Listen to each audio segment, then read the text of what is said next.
G'day and welcome back to SportsCob. It's the traditional Melbourne Victory against Sydney FC. I haven't been in 6 years and I'm G'd as ever. We go, we follow you. Sydney FC, our boys in blue. See you later.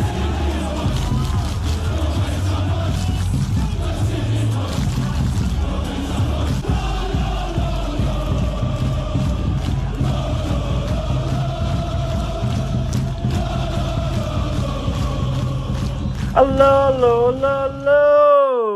So of course we have the traditional annual public holiday, 26th of January match. And I haven't been down in 6 long years, can you believe it? Today we woke up at the ridiculous hour of 4 a.m. You're going to be seeing right now a little bit of travel footage down to Melbourne.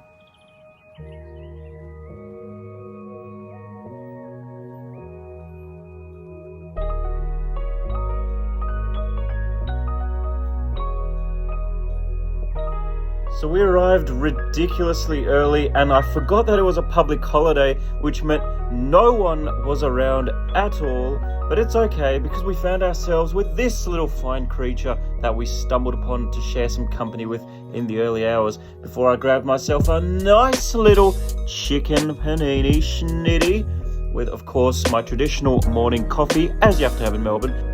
Before reuniting with a good friend of the channel, Matthew, who you've met in previous videos, who I somehow convinced to join me in Cove-related activities. But first, we got up to a bit of pre-match shenanigans, as we always do. Incidentally, going back to my end would take 8.5 hours. Yeah, nah, we don't have enough fuel for that, mate. After a little bit of a drive, we're already setting up. There's the beginnings of Paddock Club. Wowzers. We've already got the chicane here. Turn one. Whoa. Pulling some absolute G's here. Stick your tongue out, Jacob. Oh my god, actual throwback. I thought you were taking the piss out of that. But it's an actual throwback. It's unironic. Oh no, it's closed. I wanted to see a Ferrari car. A competitive one for the first time in my life. That is sick. That is a real chassis. Okay, so we've checked in to the hotel now. That's my asthma kicking in. Also, in the immediate seconds before filming this, I sneezed about 3.5 million times. So excuse my eyes for looking watery, my voice for sounding cooked, and my nose for being clogged. I've got to purge all of that out with a nice, look at the size of that. Look at the size of this shower. Anyway, I'm gonna go clean myself up before the game. Here's the before, and this is the after. Don't we look fresh? We're repping out the forbidden jersey, the one with all the signatures on the back, or should I say signatures used to be on the back, but it has to come out. This is the first time we've gone to Melbourne Victory away days in 6 years, so I think it's well overdue an occasion. La la la la la la la la. Hey, open the car door. Are you keen for the match or what? Yeah, sure. Welcome to one of Victoria's few remaining railway crossings where we won't be crossing the road on this occasion because we got pranked. I got so excited. By the prank patrol. There's the camera. I got so excited, Souls. You can't just do us like that. Top-notch skills there. Actually, it turns out I'm going to question it. Make sure to look left and right, and then left, and then right again. Oh, that was a highly thrilling encounter, wouldn't you agree? Souls, the absolute lunatic, has forgotten his jacket. Come on, Souls, you absolute creature. You didn't even look right. Mate, you would have been steamrolled if there was a train there. Change of plans? Yeah, change of plans. Might actually go watch the tennis. Hi, Souls. Meet me under the clocks. Yeah. Indulging in a little bit of Melbourne street heritage. Oh, Sydney, said I. I can hear him. It's going to be in the march, boys. Victory supporter. Take me to the harbour, way down by the sea. And wouldn't be today without indulging ourselves in a bit of James Squire. So we've actually gone for the Swindler. Done in time for the march.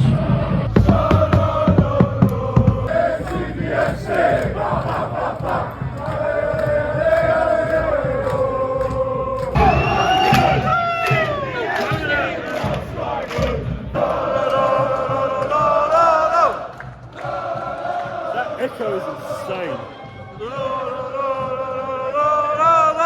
Fuck you, Melbourne Victory, ole! Ole! Fuck you, Melbourne Victory, ole! Ole! Shit in the Yarra! Shit in the Yarra! We're gonna shit in the Yarra! Shit in the Yarra! Ole, ole, ole! Ole, ole, ole!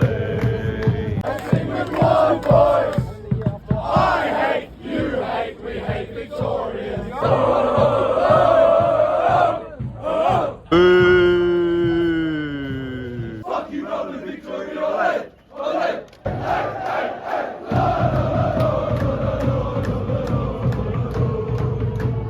Sydney Football Club, Super Sydney FC, S, F, C, Super Sydney FC, S, F, C.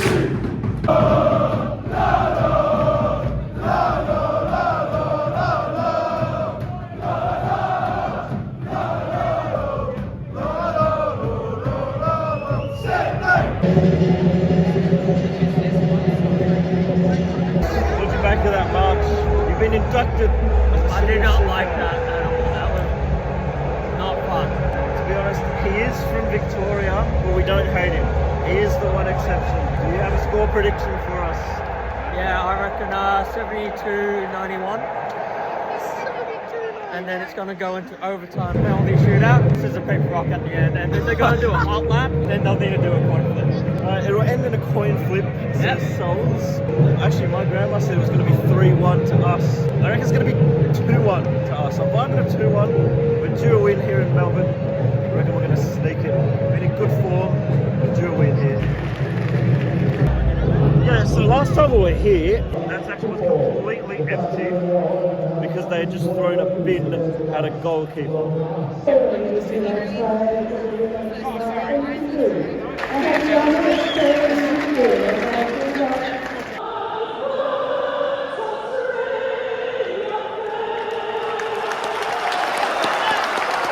Come on, Sydney!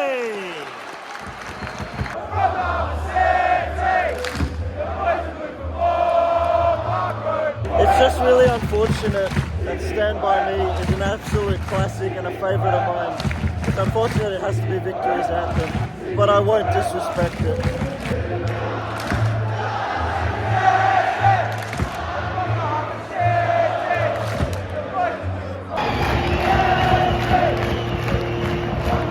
Come on, Sydney. If there's one game I want you to win all season, it's this game. It's not the derbies, it's not the home beat blues. It's the one where we travel to make a statement. Come on, Sydney. Come on! Oh, this is all Bratton. It's volley.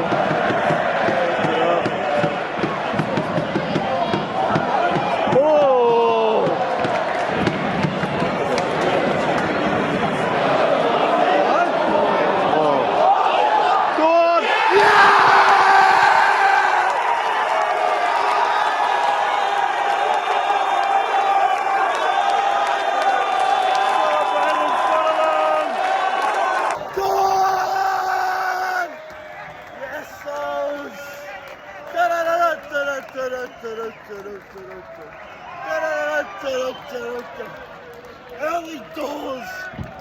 What a finish, it falls to him and he slots it past the keeper.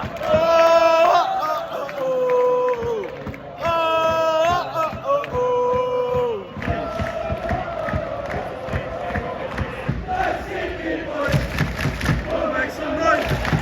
Let's Sydney boys! We'll make some noise!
They've both got it up there.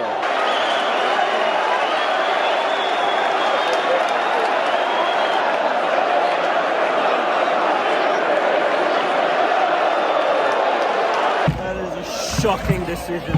That is one of the worst decisions I've ever seen in my entire life. I've been following football for a very, very long time here. That is shocking.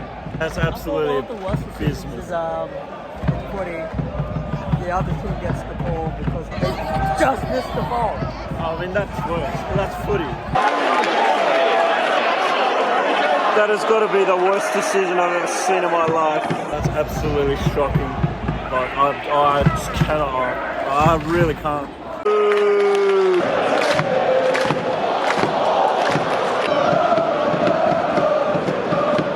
So it's half time. Like I said, I've cooled down a bit from then, but I still agree it is one of the worst decisions I've ever seen in my life. And a lot of coin toss. Should have gone to a coin. Honestly, I would have taken a coin toss and it being in favour of them than actually being in favour of them from a decision. That's 1-1. We're hanging in there. I don't think it's going to be that at the end. I think the game's been decided already. It's clear who the A-League want to win this premiership this season. It's really disappointing. Let's see if we can make something of it somehow. Hey!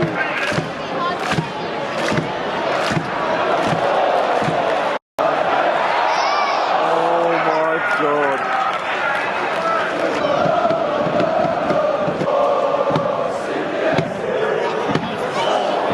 God. Shredders! We held on. We absolutely held on. I don't know how. Everything was against us. The refs, the crowd, everything. But we managed to stay strong. With a bit of luck, we took a point from them. Yeah, there's a lot of disturbance in the crowd now. All the Victory fans have to leave before we can even begin to think of leaving. There are some getting evicted because they're throwing shit at us. It's getting nasty. Oi, oi, oi. Oi, oi, oi.